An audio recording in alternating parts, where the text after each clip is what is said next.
É uma satisfação muito grande estar aqui, ser bem recebido em qualquer lugar do Brasil e aqui nos Estados Unidos, por brasileiros. E também pessoas de outras nacionalidades que estão aqui. Eu estava ali fora rindo, porque eu gosto de rir, contar piada, né? Sei que eu tenho segurado para contar piada, que tudo é preconceito, não sei o quê.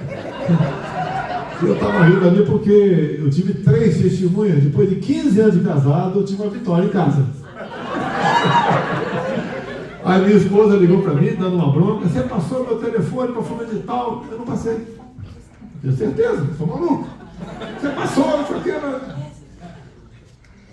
Vou te provar, tá? Me passa o print. Bem, ela passou, eu tinha passado o telefone de uma pessoa que trabalha com ela. Mas mesmo assim, ela não reconheceu. Ela falou: mas tu tinha intenção de passar o meu telefone. Um dia muito especial para mim hoje, né? Eu acho que eu ganhei, depois de 15 anos, um assunto ali que tinha controvérsia. Mas tudo bem. Obrigado mais uma vez a todos vocês. Costumo dizer, né, lá em campanha, pré-campanha no Brasil, né, quando tinha multidão, olha, não vou falar o que vocês querem ouvir, vou falar o que vocês têm que ouvir.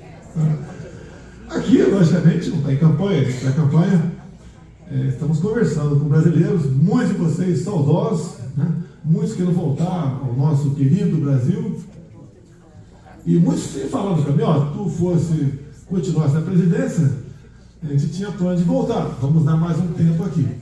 E para mim, para o que está servindo aqui nos Estados Unidos, em grande parte?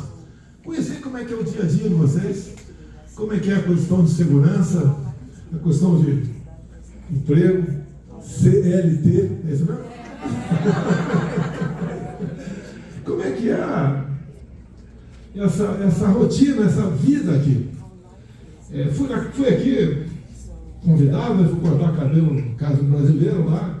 Ele trabalha ali numa sala do lado da casa dele, não cobrou nada de mim, tem a sua casa própria, tem seu carro, é uma profissão que a gente costuma dizer humilde, né? Mas é uma profissão importante. E a gente conversando, e muitos falam, né? Se bom se o Brasil fosse parte do que é o estado aqui da Flórida, por exemplo. Por que eu falo estado da Flórida? Porque aqui nós temos vários partidos, mas tem 2 que se destacam, né? Republicano e democrata. Quando se fala em migração interna, tem gente mais indo de que estado para que estado? Parece que é de democrata para republicano. Né? Qual é o estado mais seguro? Pelo que me parece, que falo aqui, é o estado republicano. E no Brasil, nós temos 5 regiões, 26 estados. A região que tem mais estados é o Nordeste, 9. O que vocês acham? Tem mais gente indo do Sudeste para o Nordeste ou do Nordeste para o Sudeste? Até para fora do Brasil. Mas espera aí, mas a esquerda não prega a igualdade, a paz, né, o amor? Por que o progresso? Por que sai mais gente do Nordeste para outras regiões? Sai da esquerda. Se estão há mais de 20 anos a esquerda comanda o Nordeste, era para ser uma maravilha aquilo. Mas como é que são as coisas? Eles continuam vendendo utopias, né? E parte da população não acredita. Agora de manhã, por coincidência, não vai ter um assunto mais importante aqui, né? Tem um deputado federal de Goiás que ligou para mim e pediu para gravar um pequeno vídeo para um pessoal, uns 300 jovens, que estava assistindo uma palestra dele sobre doutrinação. Então, para você, é que eu vou falar para a molecada o que é a doutrinação de forma mais que ele possa entender rapidamente. Eu comecei falando mais ou menos o seguinte: que time que eu torço? E por quê? Palmeiras. Por que o Palmeiras? Meu pai era palmeirense. Meu pai era palmeirense. No dia que eu nasci, em 55, né? Olha quanto tempo, 55. Naquele tempo você só sabia o sexo depois que a criança nascia. Hoje você sabe, com poucas semanas, o sexo daquela criança, né? E o vizinho gritou: Gerardo, é homem ou mulher? Ele falou: é homem. Então bota Jair. Interior de São Paulo. Por que Jair? Porque hoje é aniversário do Jair Rosa Pinto, meia do Palmeiras, craque da seleção. E Jair? E por que eu passei a torcer para o Palmeiras? Não é pelo Jair apenas. É que quando via meu pai ouvindo o jogo do Palmeiras, não tinha televisão, ouvindo, ele ficava feliz quando o Palmeiras ganhava. Ou seja, de forma até inconsciente, você vai recebendo as informações do teu pai e da tua mãe, que vai moldando o seu caráter, vai te doutrinando para alguma coisa. Mas a doutrinação daquela reunião de hoje não é essa. Antes o professor, são todos, né, minoria, mas muito ativo, tentasse convencer o nosso filho a torcer para o time dele, desde que não seja o Vasco. Mas a gente vê que o professor projeta no quadro a foto de um barbudo, né? De outras pessoas também,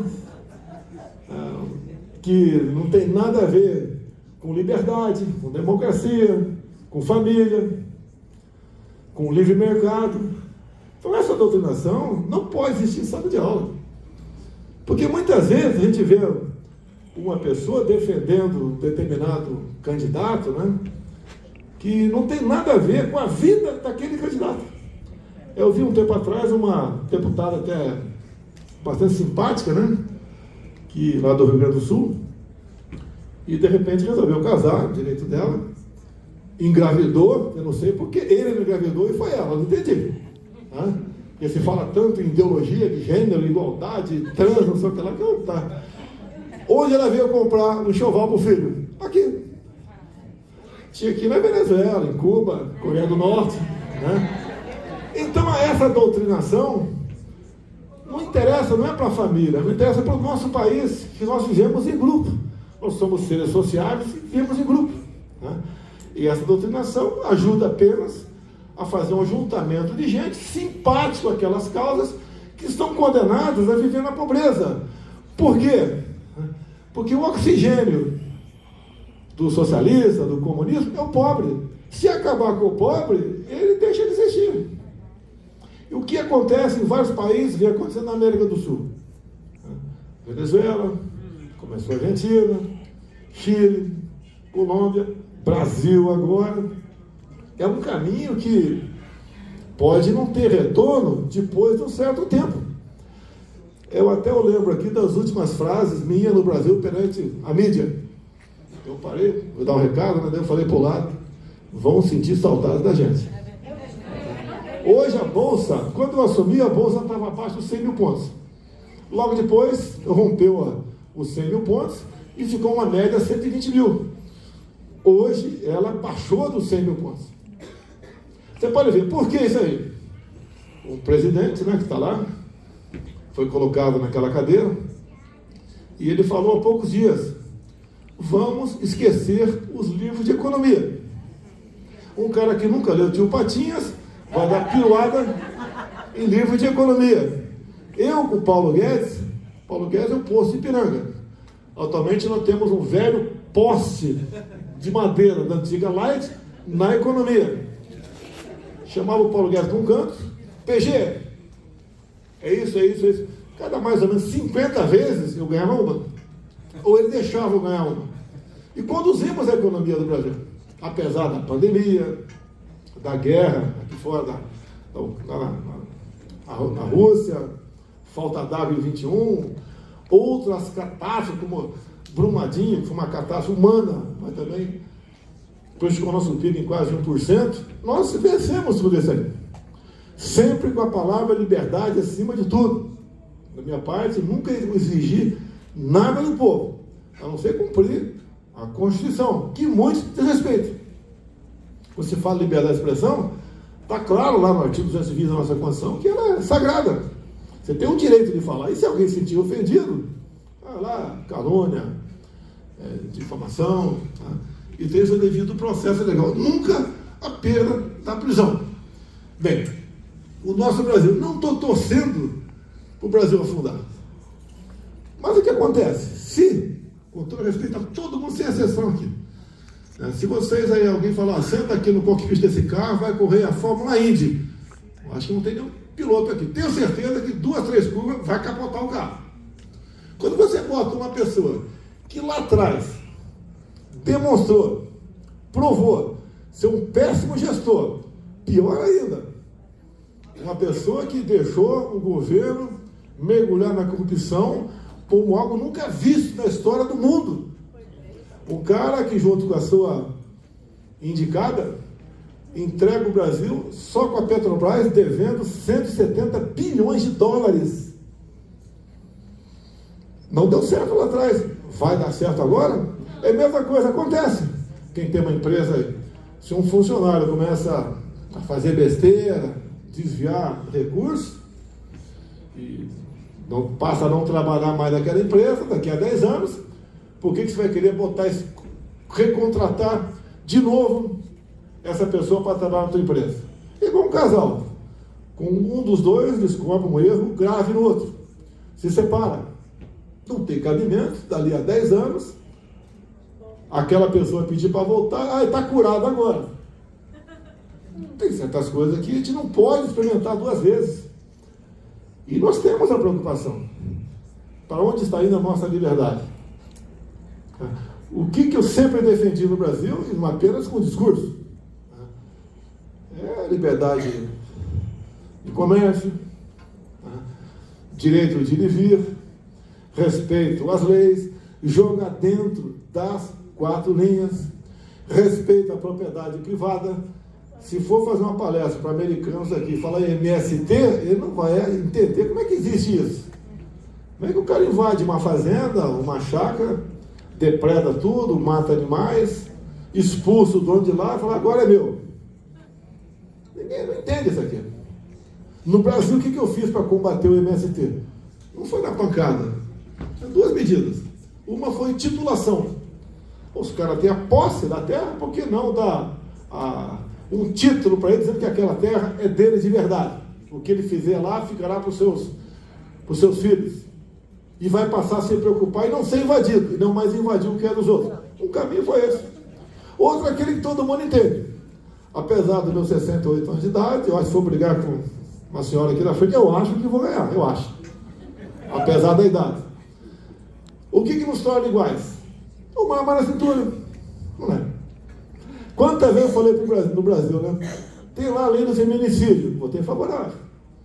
Mas imagine você, uma mulher dirigindo no Brasil e no lugar deserto, né, à noite, fura o pneu do carro, tem que trocar o pneu. Já está trocando o pneu, os marmanjos se aproximando. Eu perguntava para elas, né?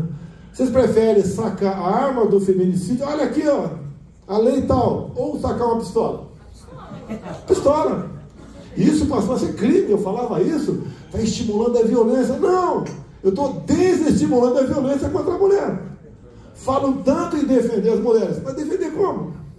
Ela tem que ter a opção. E a gente que voa o Brasil, né, olha para baixo. O Brasil ainda é um pouco menor. Os Estados Unidos tem 1 milhão de quilômetros quadrados a menos e tem mais ou menos 100 milhões de habitantes a menos do que os Estados Unidos. E lá tem muita área quase que deserta, pequenas casas. Se aquelas pessoas não tivessem uma arma, como é que seria a vida delas? Eu lembro num debate meu em 2018, com a Marina Silva, desarmamentista, eu tinha botado uma revista no meu bolso, né? Daí entrou esse assunto. Daí ela pregou, falou em desarmar, né? Que eu queria violência quando falava em armamento. Eu saquei uma revista, olha aqui, tem uma entrevista tua, dizendo que no teu tempo de menina, lá no Acre, que você era seringueira, se não fosse uma pica-pau, né? Uma espingarda, você e suas irmãs e sua mãe sofreriam violência. Então a gente vê que até aqueles que defendem algo diferente do que nós defendemos, no fundo eles querem isso.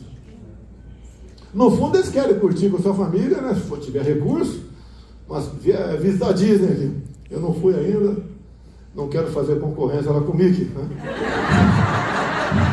Eu acho que faria algum sucesso lá, mas não despertou a minha curiosidade aí. Quem sabe eu dei uma chegadinha lá. E no fundo, quando você conversa com alguém de esquerda, que foi doutrinada muitas vezes, você fala, a família tem que ser preservada, fala assim, você quer que teu filho seja isso ou aquilo? Ele fala, isso. Você quer que teu filho tenha uma propriedade que seja melhor que você ou não? Quero. Mas por que você joga do outro lado? Eles querem o que nós queremos. Ou não querem? Qual a grande revolução no Brasil que aconteceu nos 4 anos, meu? Uma coisa simples, um tal de Pix. O que é Pix? Por ocasião da pandemia, o fica em casa, a economia a gente vê depois. Eu não preguei isso, mas tudo bem, aconteceu lá, os governadores pregaram isso. E eles receberam o auxílio emergencial, né? Começou com R$600, dava mais ou menos $100. Né? Evitou-se, então, que 68 milhões de pessoas, um terço da população brasileira, tivessem outras dificuldades. Até porque eles conviviam na informalidade, não tinham mais como trabalhar dessa forma, foram viver com R$600. E quando acabando isso, o que o Banco Central fez? Né? O nosso Banco Central criou o Pix. Então, 38 milhões de pessoas, né? Depois de depurar os números, que não tinham acesso a banco com uma certa frequência. Ela raramente ia no banco ou não tinham conta. Com isso vieram mais 11 milhões de contas bancárias. O tal do Pix transformou o pessoal lá em MEI, né? Microempreendedor individual.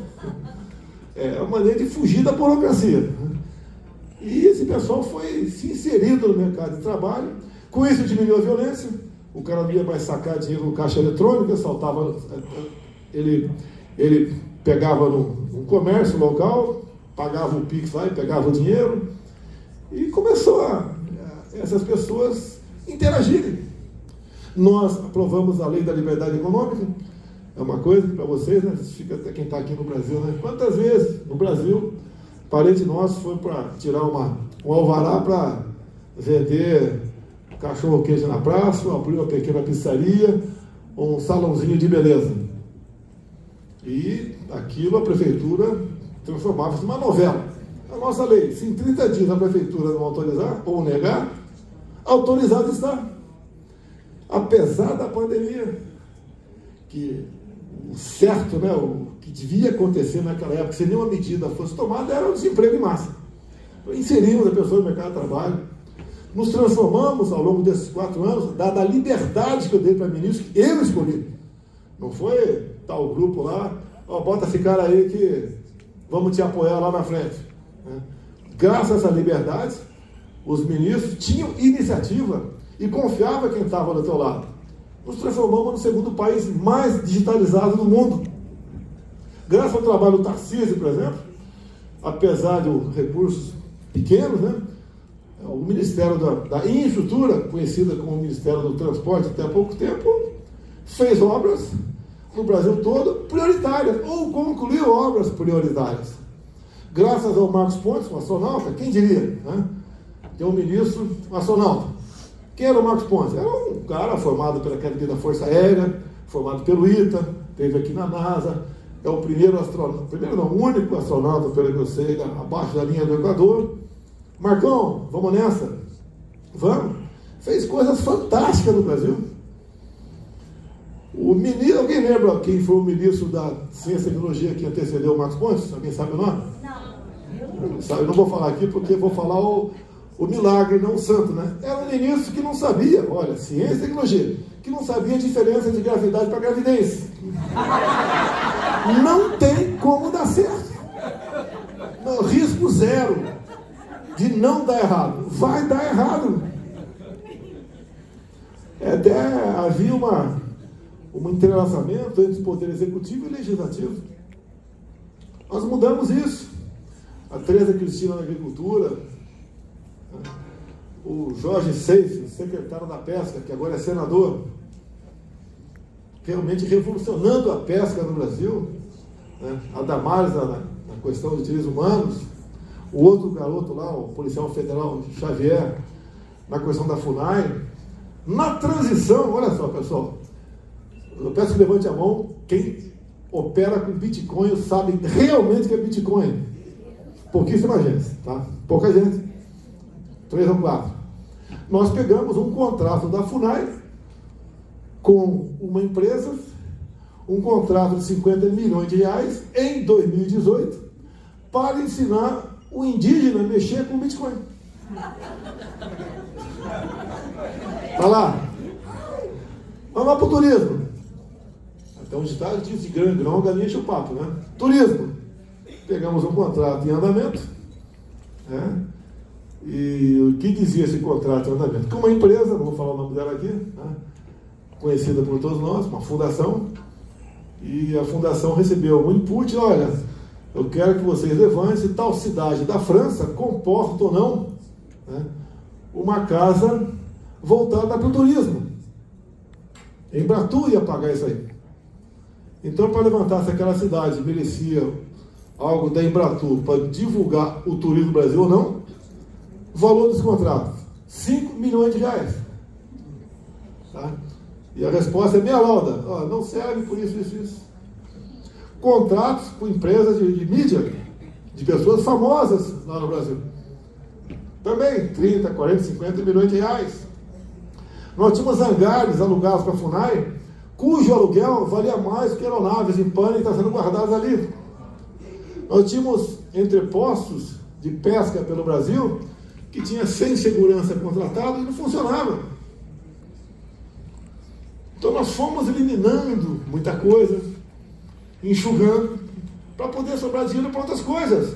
Agora, cada medida que eu tomava, paulada, desagradava algum grupo poderoso.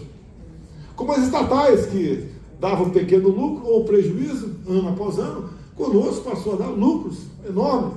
Como chegou a casa dos 190 bilhões o ano passado, sem aumentar impostos, sem inventar taxas. Por exemplo, Porto de Santos. Quem é um pouquinho mais velho sabe da disputa política que se tinha pelo Porto de Santos. Dava prejuízo, antes de mim, de 500 milhões por ano. Passou a dar lucro de 500 milhões por ano. Itaipu Binacional, a mesma coisa. Apenas gerava energia. Uma parte, mais de 60 milhões, foi jogado fora para fazer a Universidade Latino-Americana, a UNILA, lá em Foz do Iguaçu. Eu cheguei, a obra estava paralisada. Eu não vou investir numa universidade para o MST. Tá? Então, o dinheiro que sobrava em Itaipu Binacional, fizemos uma segunda ponte com o Paraguai. Não é pinguela, é uma ponte, 500 metros de vão. Começamos a fazer a terceira em Porto Murtinho. Tem algum sul-mato-grossense aí? Qual é a melhor cidade de Mato Grosso do Sul? Não, Nioaque. Eu morei em Nioaque por 3 anos, no tempo que não tinha energia elétrica e nem água encanada.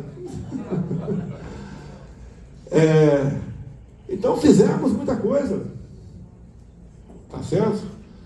Nós somos ali brigando na 10ª economia do mundo.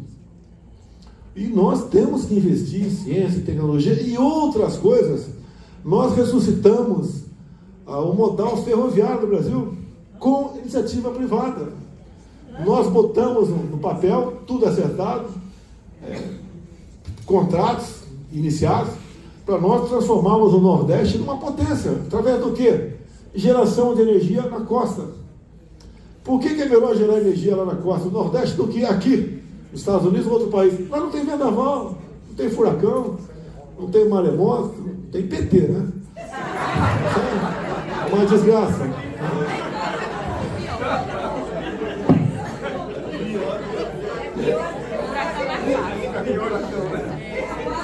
Capacidade na costa do Nordeste, 50 vezes o que gera Itaipu Binacional, que gera mais ou menos 14% da energia que nós consumimos no Brasil. Alguém de Roraima aqui? Roraima, pessoal, é um pedacinho de terra, maior que muitos países da Europa, né? Que eu costumo dizer, né? Se eu fosse rei de Roraima, em 10 anos teria uma economia próxima do Japão. Lá tem uma tabela periódica embaixo da terra. Além disso, tem lá um tal do Vale do Rio Cotingo, são 12 quilômetros, um rio bastante perene, né? Com 600 metros de cota. Aquilo é para gerar energia para o norte do Nordeste todinho e também toda a região norte. E por que não pode fazer nada?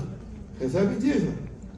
Entramos com o projeto no Congresso. Não é fácil, né? Porque daí entra o pessoal do meio ambiente, aquele pessoal que não abre mão de picanha, fazer um churrasquinho com carvão, ir de jatinho para os encontros do mundo todo. Tá? Falar em mercado de carbono, quando te vê o que está acontecendo com a Europa, olha os países reinvestindo naquilo que eles condenaram. É questão de sobrevivência. E o Brasil é um país que é exemplo para o mundo na questão ambiental, mas é o tempo todo. Bolsonaro está tocando fogo na Amazônia. Isso vem aqui para fora. Não se fala em incêndio na Califórnia. Aqui tem. Infelizmente acontece. E muito, né? Quase todo ano. Tá? É igual o Pantanal Sul-Mato-Grossense. São vários Pantanais. Tem o Sul-Mato-Grossense, por exemplo. De vez em quando pega fogo. E quando o ano pega, no ano seguinte, tem mais massa orgânica, seca, né? O fogo é maior ainda. Mas por que o fogo é mais grave nos últimos anos que no passado? Porque no passado tinha um boi bombeiro. Ou seja, o homem lá da região podia criar seu boi e largar no Pantanal. Ele comia isso, né? Que não seria combustível para o fogo no ano seguinte. Entra a questão ambiental. Estão preocupados agora com o pum do boi. E essas políticas são feitas por ONGs e por pessoas que vivem de paletó e gravata. Se perguntar, já foi na Amazônia, já foi no Pantanal? Não. É muito bacana ficar aparecendo na mídia, né, falando abobrinha sobre o seu país. Mas o Brasil tem o que ninguém tem. Agora, o que falta para o Brasil? Eu costumo comparar com Israel, né? Vamos comparar o Brasil com Israel. Eu sei que Israel, eu acho que é menor do que o menor estado brasileiro, que é o Sergipe. Eu acho que é menor que o Sergipe. O que Israel tem? Tem petróleo? Não. Tem lá o Rio Jordão, que eu fui lá ver o rio não anda. Está com o freio de mão puxado. Não tem terras agricultáveis. O que Israel tem? Não tem nada, né? Mas olha o que eles são. Ou o que ele é. Agora vê o Brasil, o que nós temos? Temos tudo. Tudo. Riquezas minerais, biodiversidade, terras agricultáveis, clima bastante aprazível, belezas naturais, uma costa fantástica, água em tudo quanto é lugar. Olha o que nós temos e veja que nós não somos. Meu Deus do céu, o que falta? Onde é que está o erro? Onde você começa a mudar o Brasil?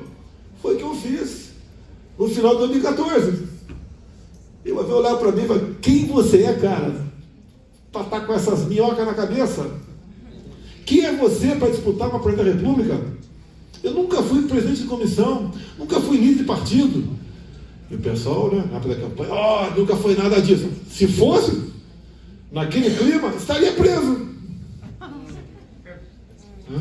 E resolvi entrar numa campanha, andando pelo Brasil, nos primeiros 2 anos e meio, sozinho.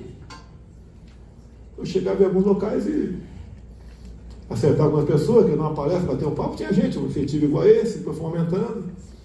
Tá? Tinha gente entrando no aeroporto e mostrando a verdade, pessoal. O João é 32. É igual um casamento, pessoal. Se um começar a mentir para o outro, daqui a pouco a casa cai. Não dá certo. Quem quer ter uma vida independente, não se case, pô. É simples. Tem que obrigar a se casar. Político é a mesma coisa.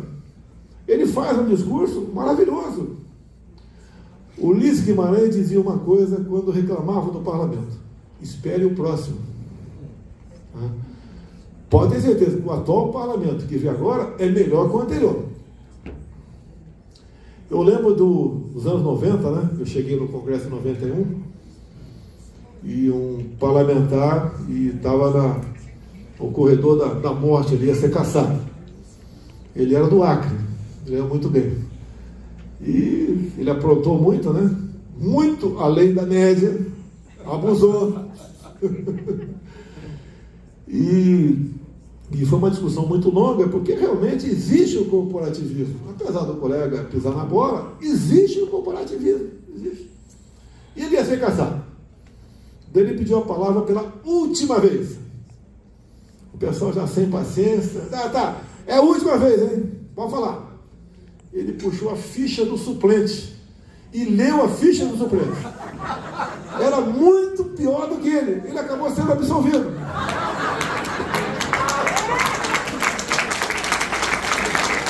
A política do Brasil. Eu gastei menos de $1 milhão em 2018. Bem, eu fui esfaqueado por um integrante do PSOL. Né? É um satélite na nossa terra que eu me considero renascido em Juiz de Fora. Você pode ver. Esse tipo de ações acompanha a esquerda brasileira. Vocês viram a semana, quando um cara fala, né, que eu quero ferrar tal senador, no dia seguinte aparece uma operação que começou com a Polícia Militar de São Paulo, depois entrou a Polícia Federal, trabalharam em conjunto, e acabaram prendendo algumas pessoas que tinham um plano para assassinar um senador, a família dele, e o outro desembargador lá procurador lá de São Paulo. De imediato, o que o Lula falou? O Moro tem que agradecer a mim, porque a nossa a investigação começou no passado. E outra, ninguém tem controle sobre a Polícia Federal. A Federal faz as ações, as operações, e na maioria das vezes não é o presidente, o ministro da Justiça ou o diretor-geral da PF. Só sabe na véspera ou no dia. São dezenas de ações, né, que correm o tempo todo e a Polícia Federal faz seu trabalho. Bem, agora, hoje, o cara lá, né, começa a falar que foi uma armação do Sérgio Moro. E daí vem, como tem PCC, vem o Alckmin, o coleguinha dele, né, da cena do crime. Olha aqui a questão da transferência do Marcola de São Paulo. Que o Marcola comandava o crime, sim, de dentro dos presídios de São Paulo. E o MP estadual vinha tentando há anos tirar o Marcola de lá. E o pessoal tinha medo. E realmente, você transferiu alguém com o Marcola de presídio, pode ter ali salves, né? Como teve em 2006, se eu não me engano, onde 60 e poucos policiais foram executados em São Paulo em poucos dias, como retaliação do crime organizado. E daí agora vem o Alckmin falando que eu não queria transferir o Marcola. Ué, você não queria? Por que foi transferido? Quem manda, o presidente, decidia. O que houve um atraso de um dia apenas.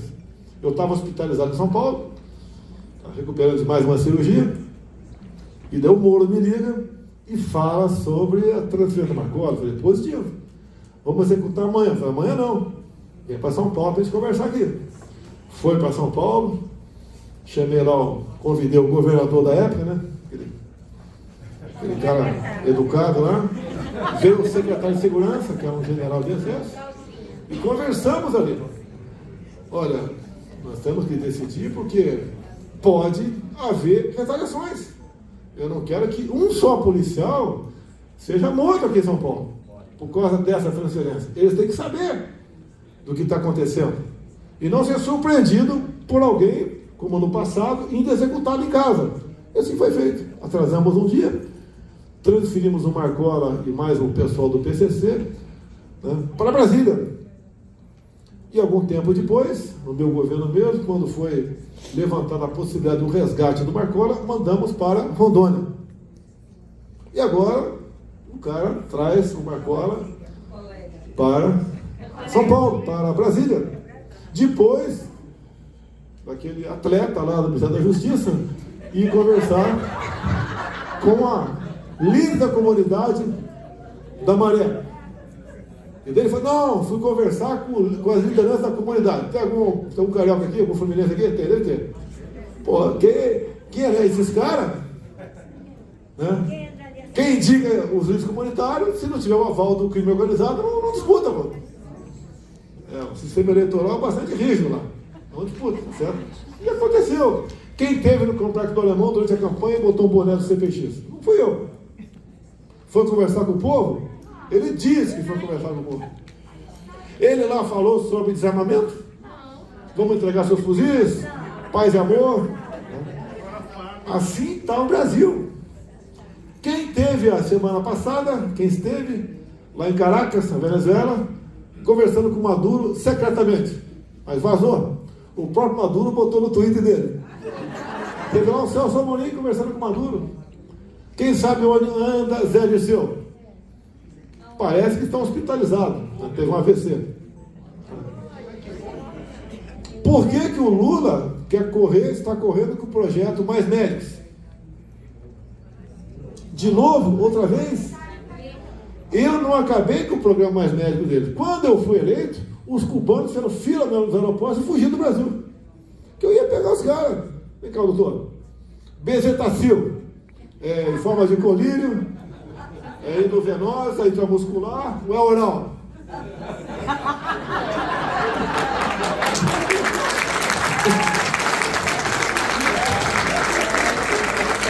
Grande parte deles são agentes cubanos que foram colocados em comunidades onde o crime se faz presente.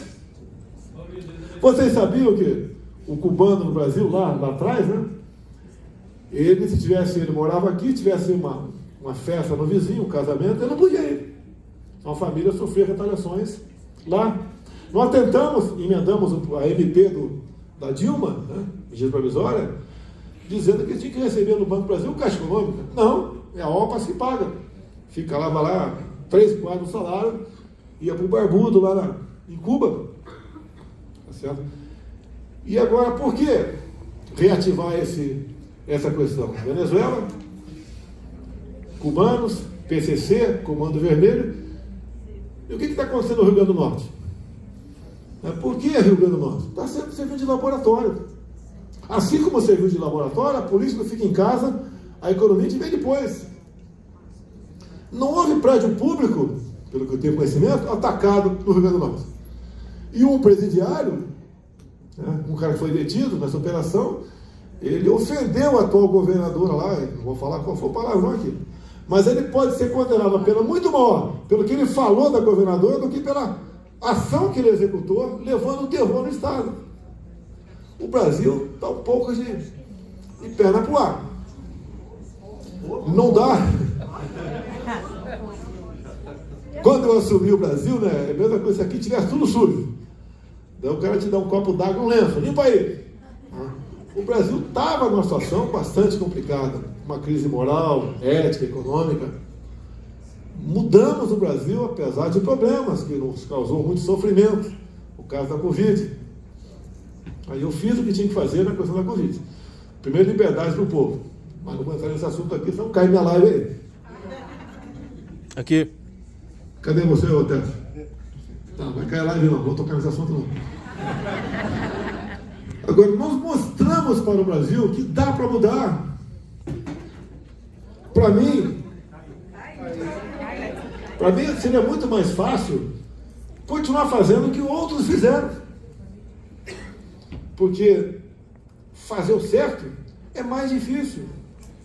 Não tem gente te bajulando quando você faz errado. Até eu perguntava para servidores lá na presidência, que muitos são efetivos, né? Qual era o perfil das pessoas que frequentavam o gabinete do presidente. E eles contavam para mim. Como um cara que já foi presidente por 2 mandatos consecutivos, usava o seu avião. O que acontecia numa cama de casal que tem um avião presidencial. Conversava comigo. A gente começa a ver tudo isso, conversava com os militares, que a gente sabe o cara falou que não confia nos militares, ele resolveu falar uma coisa que ele sempre teve dentro de si. Os militares foram um grande obstáculo para o socialismo desde o passado. Então a gente conversava com essas pessoas e a gente procurava entender o que tinha que ser feito para a gente mudar o Brasil de verdade. E conseguimos mudar. Bem, houve eleições, a minha parte da virada, tá certo? E vamos tocar o barco aí, que não é que nós temos que ter esperança. Eu acredito que dá para mudar o Brasil. Agora, o que você está fazendo há 3 meses nos Estados Unidos? Cada um tem seu pensamento aí. É muito fácil. Se coloca no meu lugar e você vai ver se eu devia estar lá ou aqui e por quê. No início de governo lá, com todo o gás, sem o parlamento funcionando, imaginem o que poderiam fazer comigo. E lamentavelmente aconteceu lá o 8 de janeiro. Aqui foi o meia dúzia de janeiro, no Capitólio. Lá foi dia 8. Não tinha nada a ver com o pessoal nosso. Tanto é que quando houve o 8 de janeiro, a esquerda toda, né? Aquele senador lá, saltitante, Eles, CPI, vamos destruir a direita. Bem, alguns dias depois, eles refluíram. Não é bem assim. Tinha uma senadora, com a assinatura, lá do Mato Grosso do Sul, que foi candidata a presidente, a mãe da CPI, de repente, não interessava aquilo para o chefe do executivo. E hoje em dia tem uma CPI mista, né? Comissão Parlamentar de Inquérito que é mista, que compromisso agora do presidente do Senado, que daqui no início do mês que vem será feita uma sessão do Congresso, vai ser feita a leitura e vamos instalar a CPMI. Vamos apurar a verdade. Vamos botar o João 832 no nome deles.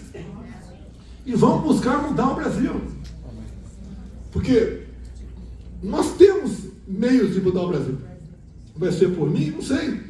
Mas eu deixei muita semente no Brasil. Ninguém gostava de política, ia votar por obrigação. Teve gente aqui que viajou a quilômetros aqui.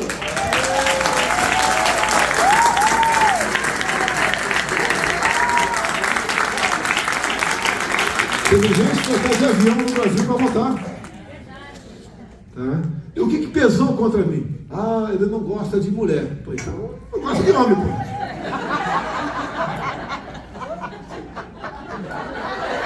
Pô, ninguém vai me cair, não, pô? Ah, ele é racista. Pô, meu sogro é o Paulo Negão.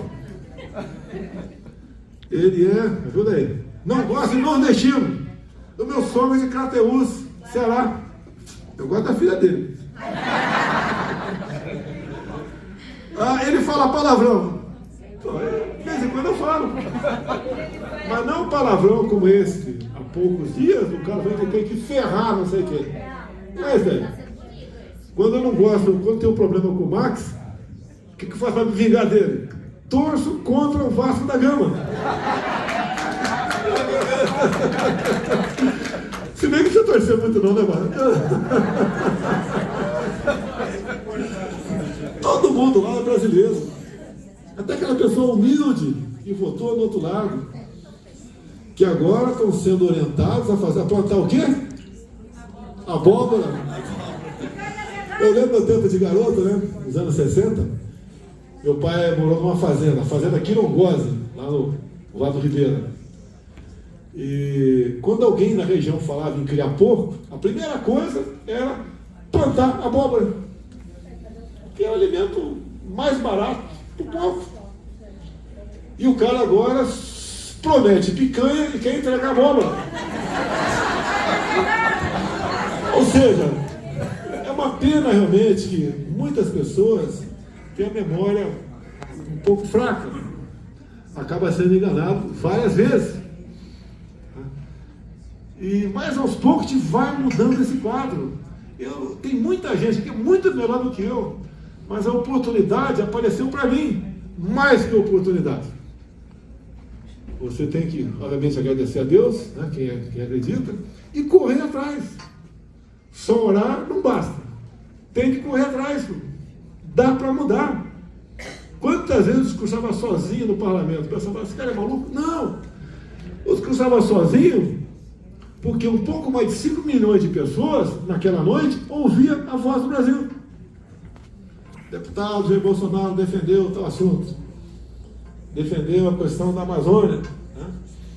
Uma coisa maravilhosa, fantástica, a Amazônia. Se bobear, vai embora. Tá bom. Vai embora. É o que sobra no mundo. A grande floresta que está sobrando no mundo por aí. E o mundo está de olho nessa região. E nós temos que buscar nos fortalecer. Nos aproximar de bons países, como eu tive enquanto presidente, me aproximei bastante dos Estados Unidos. Né? O que a gente pode fazer em conjunto, sabemos que é interesse dos países, mas a gente não pode ficar lá fechadão. Não somos uma potência nuclear. Ah, ele é a favor da bomba. Não sou nem contra nem a favor, não vou discutir esse assunto. Está lá na Constituição que você não pode desenvolver nada no tocante a isso. Não discute. Imagine uma malinha, né, com os botãozinhos na mão do bebum. Poderia acontecer. A gente vê o Brasil. Eu tive problemas também com 2 navios iranianos. O problema não foi meu, foi de fora. Mas tem que resolver. Foi levar o orelha para a gente. E voltava com milho. Resolvemos o problema sem alarde. Tá? Agora, teve há poucas semanas, 2 navios iranianos no Rio de Janeiro, que deu um ruído enorme em vários países do mundo. Eu sempre mantive na questão da guerra, do conflito Rússia-Ucrânia, uma posição de neutralidade. Alguns falam, não, você tem que estar no lado do Ocidente. Eu falo, vai resolver o assunto? Se resolver, eu estou. Não vai resolver. Ainda vou trazer o problema no meu colo? Vou deixar ele ter fertilizante da Rússia? O qual o nosso agronegócio é dependente? No qual nós alimentamos mais de 1 bilhão de pessoas ao redor do mundo? Ah, mas a questão dos ucranianos. Nós temos uma grande colônia de aproximadamente 600 mil ucranianos no Brasil. Sim. Fui lá em Prudentópolis. Expliquei, conversei, fui muito bem recebido. Imagem daquilo tudo. Ninguém quer guerra. Agora o Brasil votou pró-Ocidente. Está certo ou está errado? Cada um tira a sua conclusão. Nós não podemos ficar isolados no mundo. Ah, tal país não pode mais comprar soja da gente. Vai comprar de quem? Do marciano? Da Lua? Ou então, como vai ser uma disputa muito grande, o preço vai duplicar, triplicar, quintuplicar. Então, eu falei para os ucranianos lá no Brasil, que nós acolhemos, inclusive por ocasião do conflito, abrir as portas do Brasil para eles virem para a nossa terra. Como abrimos para haitianos, como abrimos também, foi no meu governo, a Nicarágua, lá o Ortega, coladão do Lula, prendendo padres, expulsando freiras, perseguindo as pessoas. Pode vir para o Brasil. Fizemos o que tinha que fazer. Era o presidente do Brasil. O nosso povo, em primeiro lugar. É fácil tomar decisões? Não é. Até em casa, às vezes, para tomar decisão com o filho, com a mulher, uma confusão enorme. Né? Imagine pensando no Brasil, a gente sendo presidente, fechando as torneiras, secando as tetas da corrupção, uma interferência do judiciário no governo quase todo dia, né? Problemas os mais variados possíveis, e nós conduzimos o Brasil. Então o que fica nisso tudo? Fica a esperança para todo mundo que dá para fazer a coisa certa. Vê aquela história, todo poder emana do povo, verdade? Não. Você acha o povo cubano quer liberdade? O norte-coreano? O venezuelano? E por que não tem se o povo quer? Péssimas escolhas. É como casamento. E sempre eu vou para um nível, o casamento, que é o menor célula da sociedade, né? E por que pode dar certo e quais são as causas de não dar certo. E vamos aplicar. É igual de nós, né? Nós homens, né? A gente quando quer problema, a esposa está falando com a gente fica naquela posição de o quê? De coruja. Prestando atenção e olhando para ela. Não vai ter problema. Ela está certa, ela está errada. Enquanto estiver ali falando alto, não vai dar certo. Isso acontecer. Além de você enfrentar umas pulgas na casa do cachorro, talvez. Fala em pulga, né? Quem tem mais de 68 anos, levanta o braço aí. Naquele tempo nosso tinha pulga, lembra? Hoje não tem mais pulga. Eu tenho um advogado em São Paulo agora, está tratando negócio de joia, né? Fala, joia! Né? Ele está tratando o assunto e daí citou um nome, né? Apareceu um nome. Estou conversando, Jorge Alves de Lima. É um caçador, lá de antigamente, matava leões, matava elefantes, naquele tempo era diferente, hoje em dia isso não existe, quase não existe. Tá? E meu pai foi empregado no tal de Jorge Alves de Lima. E o meu advogado de São Paulo, o Jorge Alves de Lima, é tio dele. Olha que coincidência, né? A minha vida é cheia de coincidências. Enorme, é inacreditável o que acontece na minha vida. Mas o que eu digo para você? Esse mundo é pequeno demais para a gente brigar. Tá? Eu nunca persegui ninguém. Vontade é do ser humano. Quero o Vasco que não seja nem vice-campeão. Eu não vou falar Flamengo porque são 40 milhões de torcedores. Eu não vou brigar com o Flamengo, jamais. Ainda mais que a minha esposa é flamenguista.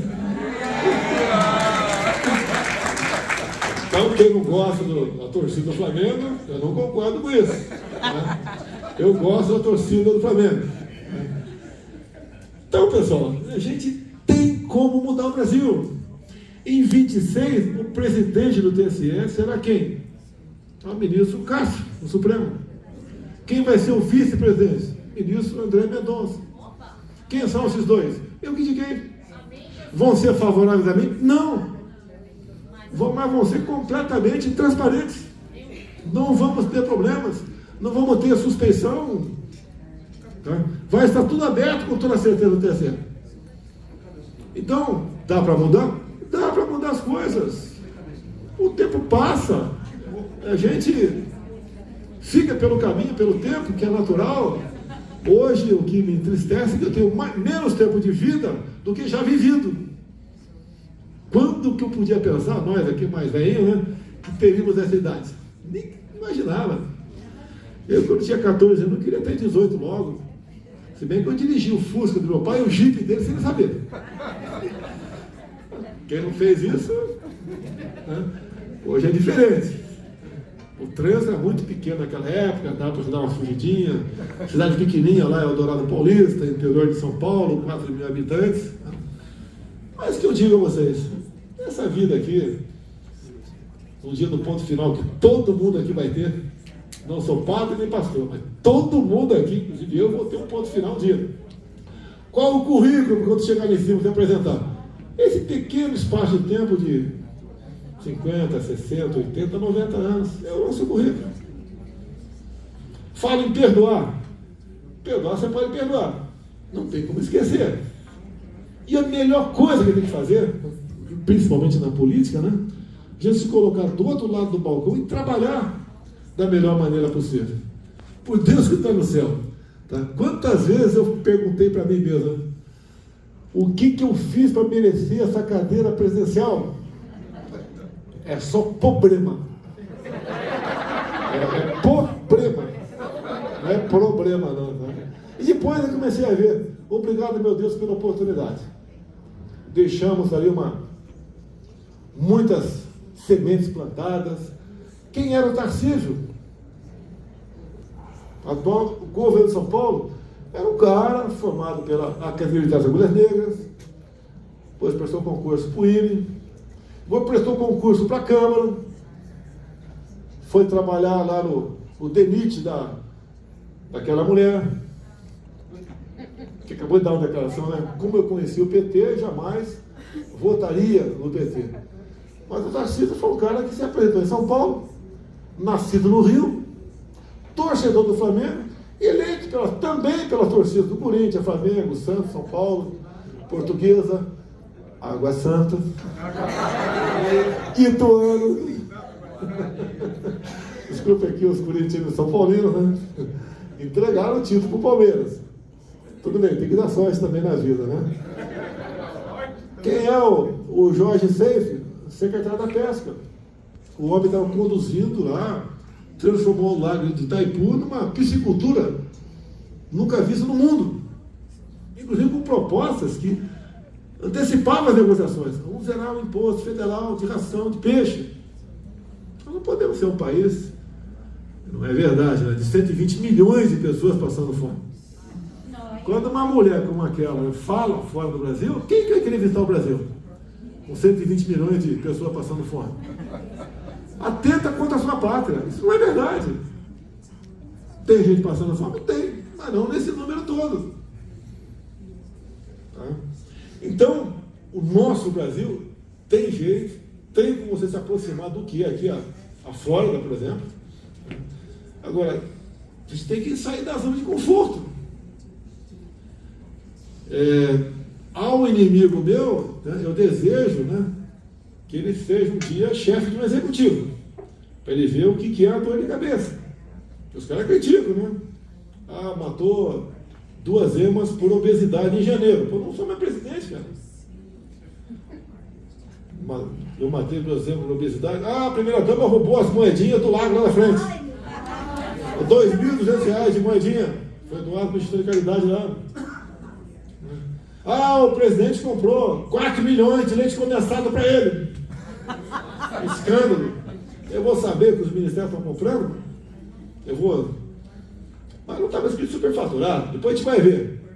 É verdade, né? Quem comprou não foi eu, foram 3 ministros para atender a população carcerária, MJ, para atender aqui a questão de universidades, educação e também Forças Armadas.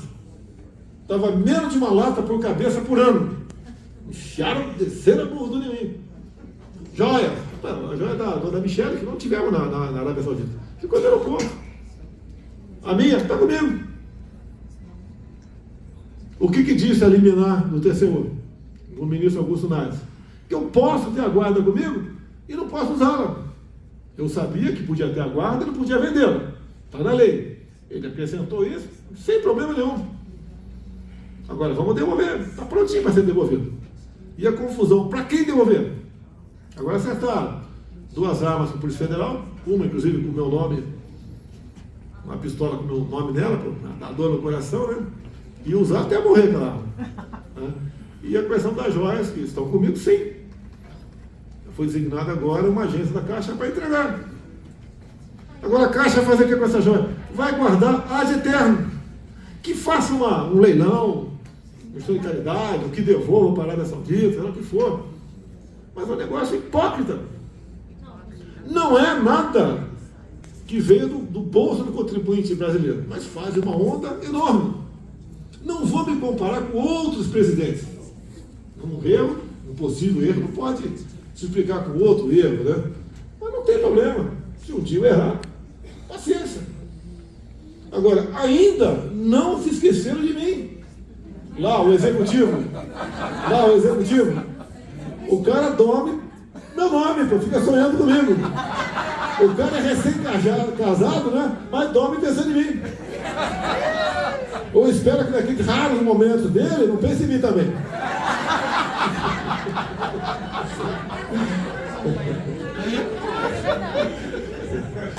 Imbrochável, 3 I.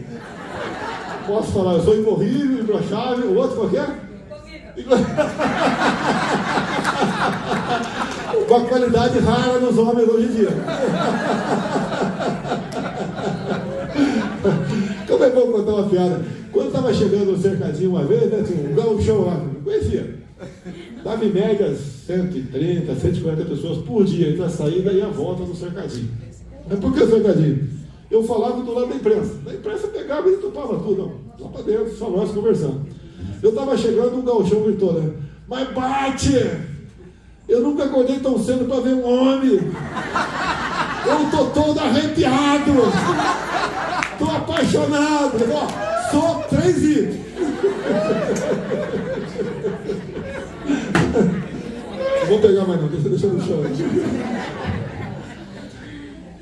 Então eu agradeço a Deus pelos 4 anos, tá? E entendo que se for a vontade dele, a missão não acabou ainda.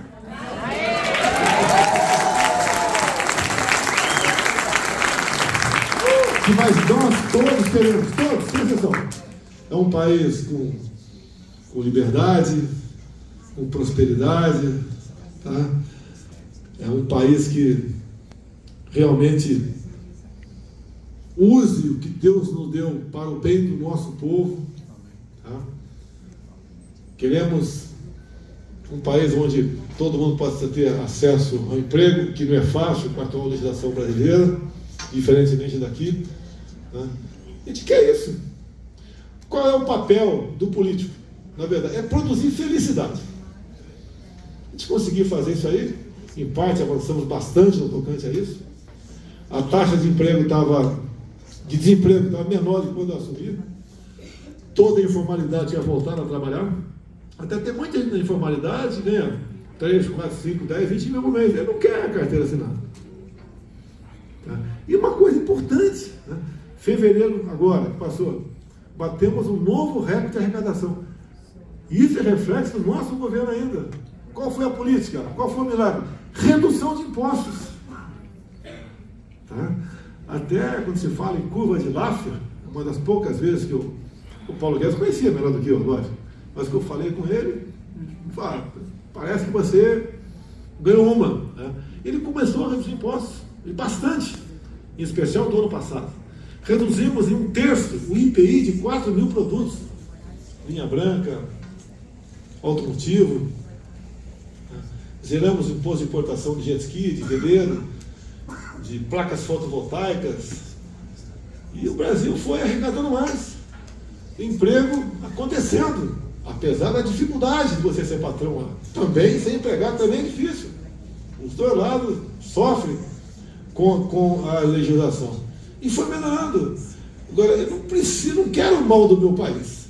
Mas, infelizmente, pode ter certeza que o próximo mês, a arrecadação não vai mais bater recorde, porque está vindo um montão de impostos já criados.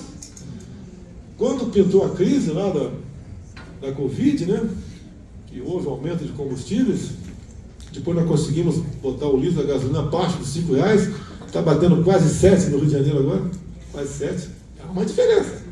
Um tanque cheio é 50 litros, mais R$100 para encher o tanque do seu carro, tudo encarece.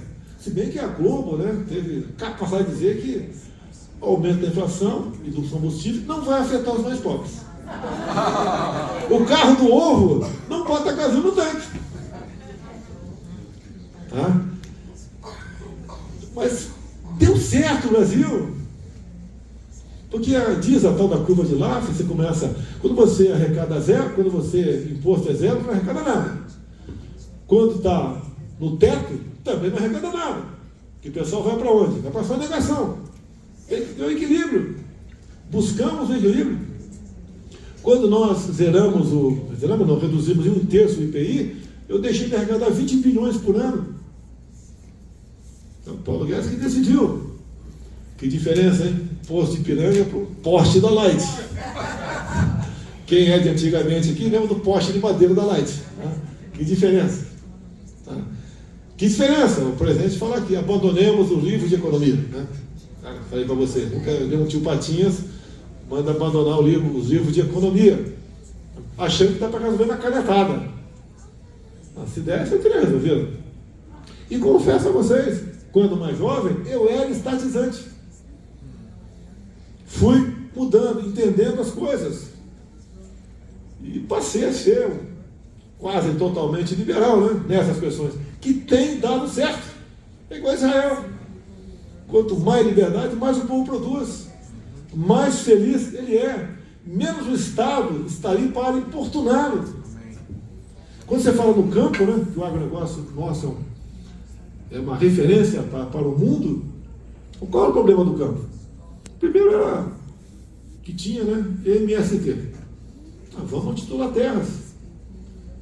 Só no ano passado eu dei mais títulos de terra do que todos os 2 mandatos de Lula lá atrás. E dos 420 mil títulos, 80% foram para as mulheres. Mas por que para a mulher?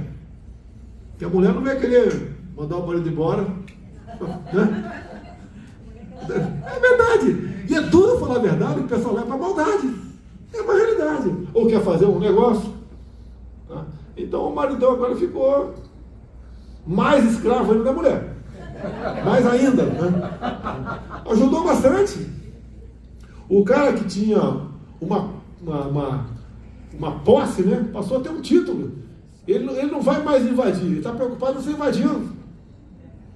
Ele, como cidadão, com papel na mão, pode contrair empréstimo bancário para empréstimos, para financiar a tua safra. Por decreto, fiz o possível no tocante ao armamento. Pô, batemos recorde. Não só o pessoal CAC, né, colecionador, atirador, caçador, bem como a venda de arma de fogo, e a violência no final do governo Temer, que morreram aproximadamente 60 mil pessoas por arma de fogo no Brasil, eu deixei ano passado com 40 mil. Mais armas, menos violência. O que nos torna iguais? Uma mão na cintura. Tem estado aqui, que eu tive, se for para Roma, lá para Tennessee, aqui, que é o Texas, que é mais liberal essa questão. E parece que é o estado que tem menos violência. O que mais? Vamos acabar, o Tarcísio, com as balsas pelo Brasil. A balsa ali, o cara cobrava em média um caminhão R$200 para passar o rio. Um carro de passeio, 40. A motocicleta, 15. Um cara a pé, R$4, 5. Fizemos pontes pra caramba no Brasil. Vamos acabar com os gargalos. Vamos otimizar os portos. Como? Botando quem entende na frente do porto, não burocrata. Vários portos eram almirantes, capitães de mar e guerra, que eu botei para administrar os portos. E todos bateram recorde de cargas, todos, sem exceção. É botar a pessoa certa no lugar certo, não é? Bota meu cunhado aí.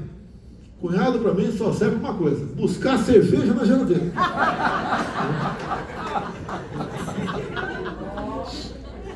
Tem algum cunhado aí? Todo mundo é cunhado de alguém aqui, né? Então é buscar fazer a coisa certa, dar liberdade ao pessoal trabalhar, né? Ir no ministério, sempre ia, conversava, apresentava sugestões, reservadamente. Nós tinha uma sala da presidência lá, que era uma sala secreta, né? Chamava o ministro para a sala, só nós dois. Vamos resolver, vamos embora. Aqui não tem hierarquia, vamos jogar o que a gente tem que fazer. E o pessoal estava bem intencionado. Ninguém era padrinho de ninguém. Eram pessoas que resolveram aceitar o convite para ser ministro, para tentar mudar o Brasil. Eu não sou gestor, mas eu sei o que é gerir uma empresa. Como deve ser feito isso daí. Eu não tenho como entender saúde, educação, economia, previdência, esporte, direitos humanos. Não dá para você saber tudo isso aí. Vamos escolher as pessoas certas. Toparam? Vamos tocar esse barco para frente. Cadê o Tércio? Eu falei com o Tércio agora há pouco. Ele tem um videozinho de 5 segundos, tá lá não? Tá. Só 5 segundos. Passa o vídeo de 5 segundos. Foi a última palavra minha no Brasil.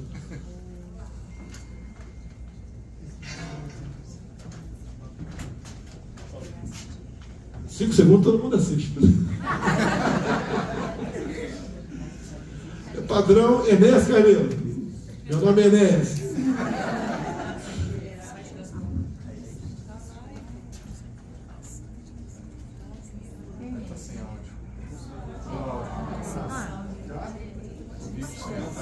Se não der, eu falo o que eu falei aqui. Vou sentir a saudade da gente.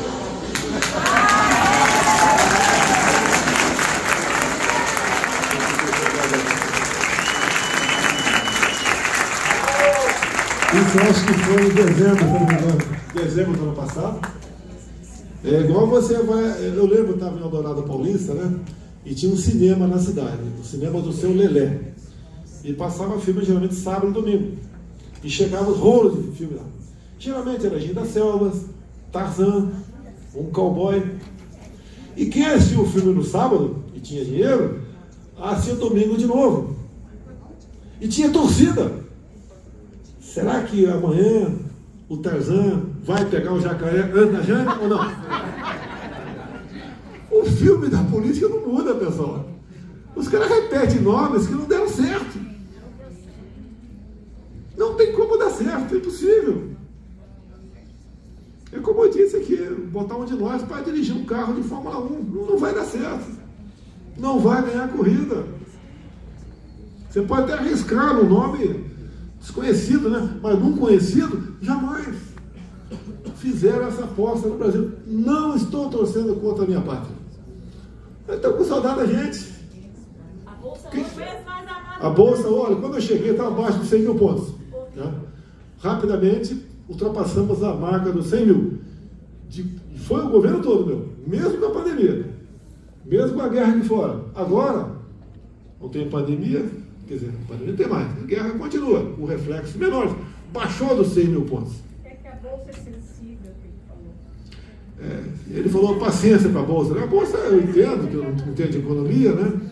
A bolsa é um termômetro da nossa economia. O pessoal que investe está lá. Se não tem patrão, não tem quem arrisque alguma coisa em algum lugar, não tem emprego. É simples essas questões. Ou então, não fale tanta coisa que não leva a lugar nenhum. alternativa para a China. Eu não entendo o que você quer apresentar com 100 pessoas na China. Né? Não vai dar se o Xi Jinping for apertar a mão de todo mundo, ele vai ter um problema na sua mão. É para demonstrar que ele tem influência, tem liderança, está indo tantos do agronegócio. Os irmãos, tá? Os irmãos estão indo lá. Os irmãos estão indo. Olha, ele quer demonstrar com isso que ele tem liderança, tem apoio. Foi vaiado ontem em Recife. Na terra dele, pô. Ele é de Garanhuns. Foi vaiado. Porque até o momento, eu gostaria que não fosse assim, você não vê nenhuma medida concreta dele. Apenas está vendo o quê? Revogar o decreto de armas. Voltar a cobrar impostos. Tá? A questão da política externa vem para cá. A semana seguinte tem um problema lá dos navios lá. A gente está vendo agora como é que o mundo se comporta. E o mundo cada vez mais está menor. Então, quando você vê certos grandes países se unindo, né? Esses países têm 40% da população do mundo, mais o seu potencial bélico e econômico, a gente vê que a gente não pode ficar para trás. Eu aqui tinha um excelente relacionamento com o presidente anterior. Não vou falar nada sobre o atual presidente. Quem decide, quem fala são os americanos. Jamais vim aqui para falar, criticar o governo americano. Jamais falei isso aí. Comigo lá atrás tinha um excelente relacionamento. Sabendo, né, da diferença entre nós. Eu acho que o PIB daqui é 15 vezes maior do que o nosso. Mais ou menos isso. Então há uma diferença enorme. Então, agora, você tem que se aproximar de países melhores. Muitas vezes a gente vê, né? A filha lá do João, uma menina bacana, está casando com um cara que não vai dar certo.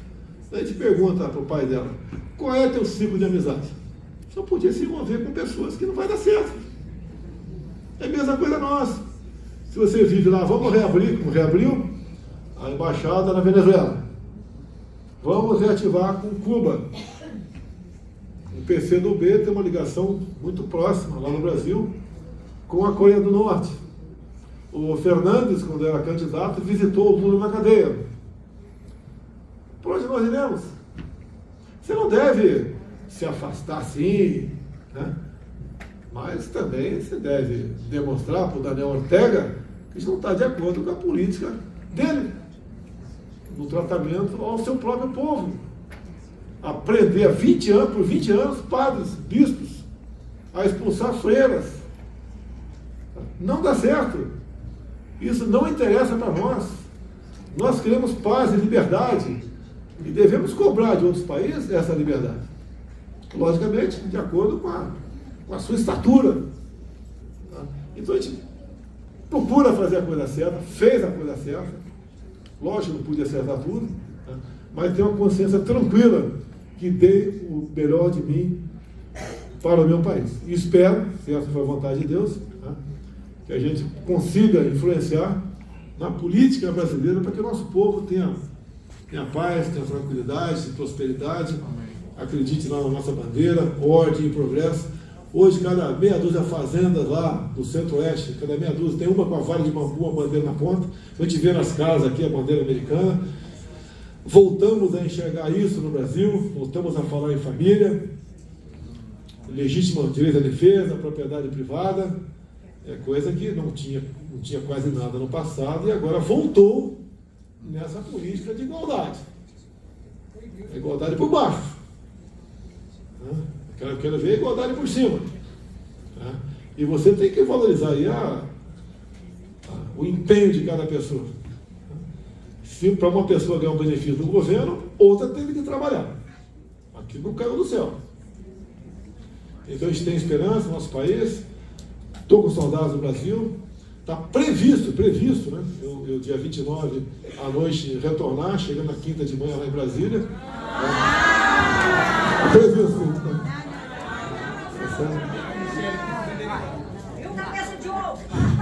Então a gente vai vendo a temperatura diminuindo para a gente participar da política brasileira. A gente espera que o sofrimento de umas 200 pessoas que continuam presas ainda lá no Brasil tenha um fim no tocante a isso. Pessoas, no primeiro momento, foram acusadas de terroristas sem sem portar um canivete sequer, tá? Acusado de dar golpe, você não vai dar golpe sem tropa, sem um golpista, que não tem.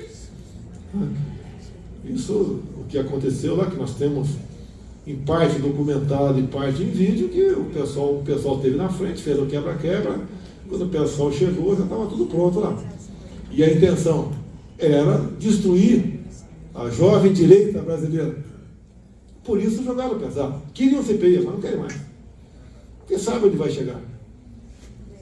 Tá certo? Informes de documentos distribuídos no dia anterior para todos os órgãos necessários lá em Brasília, que tinha tudo para acontecer o que aconteceu. E, pelo que consta, a CPI vai demonstrar isso, se estamos com a razão ou não, foi facilitado o quebra-quebra em Brasília para exatamente culpar a direita. Algo parecido com o que aconteceu em outro país por aí. Então, todos vocês, eu estou à disposição, se puder responder alguma pergunta, não sei qual é a programação aqui, estou à disposição de vocês. Será um prazer, quiser perguntar alguma coisa aqui, se eu puder responder, obviamente, né? Eu espero que o comandante, cadê o comandante ali? Vem cá. Com duas, 3 ou 4 perguntas aí, faça favor.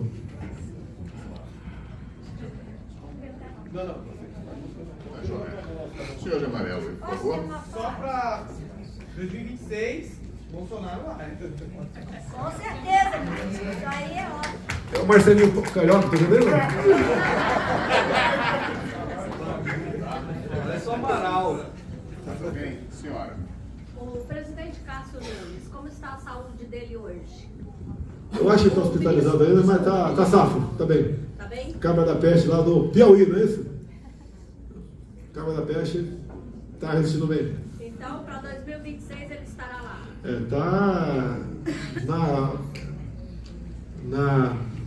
Tá previsto ele, é uma questão por tempo de Supremo. Então está previsto ele ser o presidente do TSE. Mais 2 perguntas, pessoal. Você? A gente observou que o STF não está perturbando o Lula. E eu fico falando por quê? Você já respondeu, outra pergunta aí.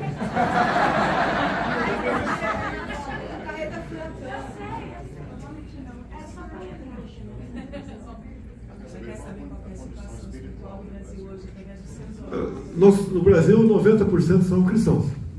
E ela também quer saber a respeito da Michelle, qual que é o posicionamento dela também em relação a isso. A Michelle é evangélica, eu sou católico, né?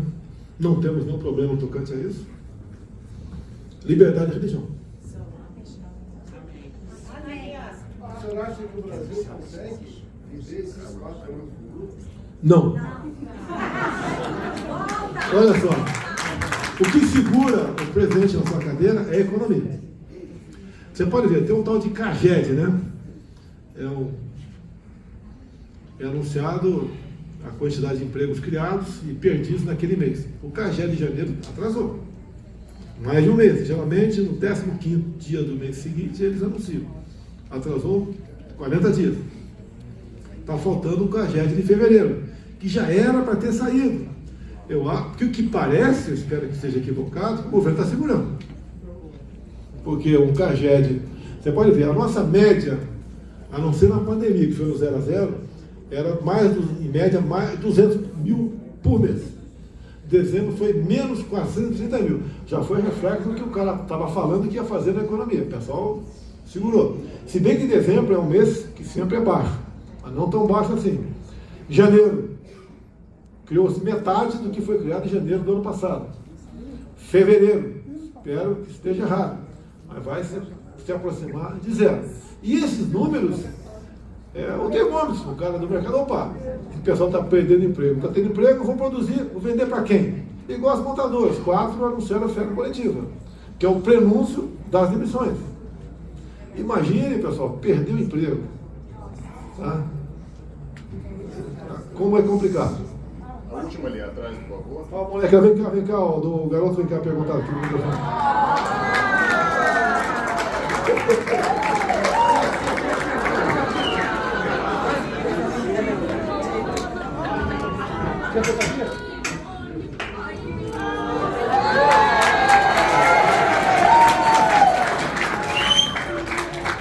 Olha, você vai perguntar aí, cara. Não bota aí numa fria, não.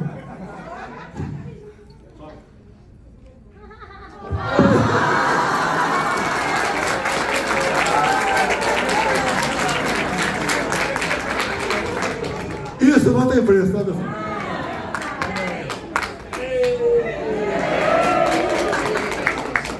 A melhor pergunta do dia. Tem um paraquedista aqui? Qual é o teu número, PQD? Menos de 10 mil. Qual é o teu número? 729. Quanto? 729. Pô, 64. 700, formado em 64? 64. Acertei que era menos de 10 mil. No meu é 29 mil. Em 64 foi proclamada a democracia brasileira. Foi 64. Eu estava lá quando surgiu a Revolução. Tudo bem. 64. PQD, Grupo de Obus Aeroterrestre. Eu fui do oitavo vencer paraquedista também. Bateria de comando. Bateria de comando. Eu fui da BS. Bateria de serviço. A última lá do João. Vamos. Para poder perguntar o que eu quero. Comprovar que teve fraude na eleição. Eu prefiro dar chance como paz da virada. Entendeu?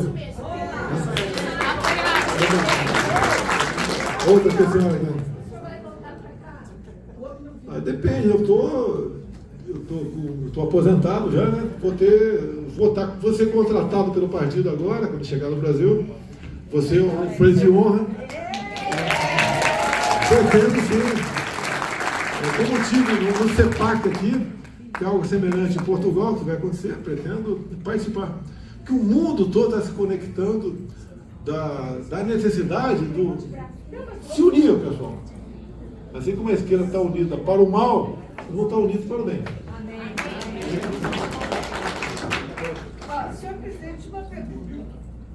Por que o Brasil não investiu, destruiu a malha ferroviária? Eu era ferroviária, em 90, o senhor Collor destruiu tudo, todos nós somos demitidos. Hoje, se pegar o meu nome e botar para ver meu currículo, vai aparecer assim, ó, funcionária pública federal em disponibilidade. Nós, o grupo foi todo retornado e até hoje eu estou em disponibilidade, quase 30 anos. Em todos os países do mundo, investe na malha ferroviária. E o Brasil destruiu tudo. Não tem mais nada. Se tu vai lá no sul, tu vai ver locomotiva, vagão, tudo atirado podre. Todo o nosso tempo, né? Talvez sejamos muito próximos de idade. Não, mesma idade. Tá. 55? Mais velho.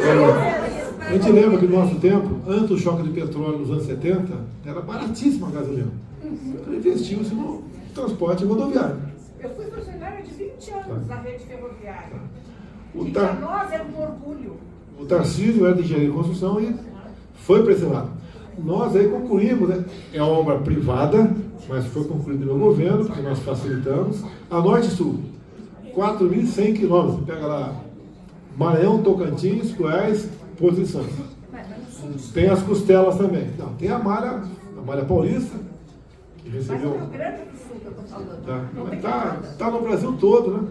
Também temos a parte que vai para o Rio Grande do Sul, é iniciativa privada, com 80 contratos para construir 20 mil quilômetros pela iniciativa privada, tá tudo pronto. Lógico. O senhor não pode imaginar qual foi a tristeza Mas do eu passado? imagino, se coloca no teu lugar, com o pessoal da Vale aqui O também. prédio da rede ferroviária pegar fogo. Como se tivesse ido a nossa parte da história. Olha só, são as opções que se fazem, pessoal. É a opção que se faz.